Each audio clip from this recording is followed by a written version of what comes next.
আসসালামু আলাইকুম। সবাই কেমন আছেন? আশা করি সবাই ভালো আছেন। বাজার থেকে কী আনলাম সব কিছু আপনাদের সাথে শেয়ার করব। এখানে হচ্ছে ডিম, টাকা কম ছিল তো সেই জন্য 16টা ডিম আনছি, একটি রানি নেই, আবার হয়তো একটি রান বানি।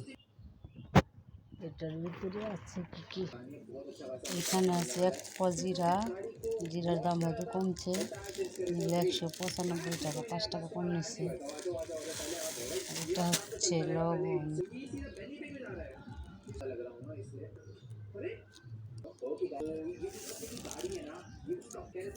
এটা হচ্ছে মসুরির ডাল। তাতে আমি 2 কেজি করে ডাল আনি, মোটাটা, কিন্তু মোটাটা অতটা ভালো লাগে না, রান্না করলে পরে এটা ভালো লাগে, সেই জন্য 1 কেজি আনছি। আর 1 কেজি আছে, সেই জন্য 1 কেজি আনছি। প্রতি মাসে 2 কেজি করে ডাল লাগে আমার। এখানে আছে আটা 5 কেজি। আমি রুটি ভালো লাগে, বাতনার যখন ভালো লাগে না করে রুটি বানিয়ে খেলাম, ভালোই লাগে, সেই জন্য আনছি। ওটা আটার দামটা কমছে, আগে করছে, আগে ছিল 50 টাকা কেজি, এখন 36 টাকা করে হয়েছে। এখানে হচ্ছে 5 লিটার তেল। 5 লিটার তেল 1 মাসে যায় না, হয় না।